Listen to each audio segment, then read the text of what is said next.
नमस्कार दोस्तों, क्या आपने कभी सोचा है कि एक ही आदमी में हर गुण और हर कला हो, वो सर्वगुण संपन्न हो। आज हम उसी व्यक्ति के बारे में बात करने वाले हैं जिसमें सारे गुण और सारे कला थे। मतलब कि हमारे श्री कृष्ण में 16 के 16 गुण थे। इसी कारण उनको पूर्ण अवतार कहा गया है। उनमें ज्ञान, प्रेम, करुणा, साहस और भी बहुत सारे गुण थे। यही कारण है कि उनको पूर्ण अवतार का दर्जा दिया गया है। श्री कृष्ण को कुछ लोग छलिया भी कहते थे, क्योंकि उनकी राजनीति और कूटनीति में कोई टक्कर ही नहीं था। मामा शकुनी जैसा धूर्त आदमी भी कृष्ण जी की प्रशंसा करता था।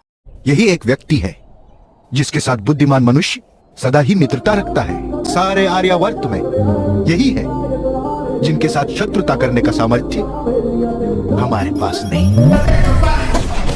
दुर्योधन कृष्ण के जगह नारायणी सेना को एक बार चुन लेता है, क्योंकि जब ये सुनिश्चित हो गया था कि अब महाभारत युद्ध होगा, तो कृष्ण जी ने यह प्रस्ताव रखा कि मैं लड़ूंगा नहीं, मैं बस सारथी बनकर रहूंगा। और दूसरी तरफ यह भी प्रस्ताव रखते हैं कि मेरी नारायणी सेना है जो कि लड़ेगी, पर मैं लड़ूंगा नहीं, बस सारथी बनकर रहूंगा।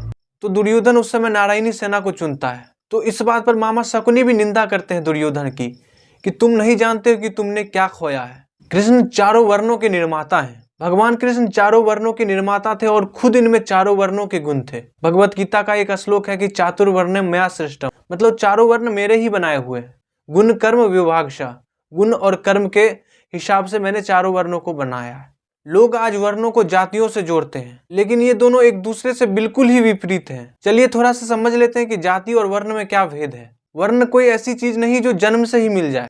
वर्ण इस बात पर निर्भर करता है कि आप में गुण और कर्म कैसे हैं। पर जाति में बिल्कुल ही इसके उल्टा है। इसमें यह मान लिया गया कि आप जिस जात में पैदा होगे वैसा ही गुण और कर्म आपको जबरदस्ती अपनाना होगा, भले आपके गुण और कर्म उससे मिल रहे हो या ना मिल रहे हो। भगवान कृष्ण जब अर्जुन को कर्मयोग का शिक्षा दे रहे थे तो वो बोलते हैं कि कोई भी मेरा प्रिय हो सकता है, चाहे वो चंडाल ही क्यों ना हो, अगर उसके गुण सही हो जाए तो। पर जातियों में मानने वाले लोग ऐसा नहीं कहते हैं। उनका मानना होता है कि नीच जात वालों के लिए भगवान होते ही नहीं है। वो तो ये तक कह देते हैं कि उनका जन्म ही नीच जात में इसलिए हुआ क्योंकि उनका पिछले जन्म का कोई पाप होगा। वर्ण व्यवस्था समाज में संतुलन और सामंजस्य बनाए रखने के लिए बनाई गई थी, लेकिन बाद में इसे जन्म आधारित जात में बदल दिया गया, जो कि श्री कृष्ण के शिक्षा के बिल्कुल ही विपरीत है। श्री कृष्ण का मानना था कि हर व्यक्ति अपने गुण और कर्म के हिसाब से जाना जाना चाहिए, ना कि उसकी जाति के कि किस जात में पैदा हुआ है। श्री कृष्ण खुद ऐसे व्यक्ति थे जिनमें चारों वर्णों के गुण थे। ब्राह्मण, क्षत्रिय, वैश्य और शूद्र, इन चारों के गुण उनमें थे। क्योंकि भगवत गीता में ज्ञान देते हैं तो वो ब्राह्मण हुए, सेवा करते हैं तो वैश्य और शूद्र हुए, और साहस और वीरता दिखाते हैं महाभारत के युद्ध में और बहुत सारे युद्धों में तो वो क्षत्रिय हुए। वो एक ऐसे व्यक्ति थे जो हर व्यक्ति के लिए आदर्श बन सकते थे।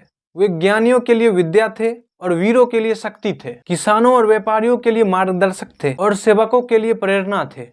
उनका जीवन ही इस बात का प्रमाण है कि हर व्यक्ति अपने गुण और कर्म के आधार पर महान बन सकता है। श्री कृष्ण को चाहे व्यक्ति कहो या भगवान, केवल वही एक है जो हर किसी के लिए फिट है। वो हर किसी के लिए आदर्श बन सकते हैं। दोस्तों, मैं श्री कृष्ण के संबंधित तो और सारी वीडियो लाता ही रहूंगा, लेकिन अगर इसी मुद्दे पे और सारा वीडियो चाहिए तो जरूर बताइएगा। धन्यवाद।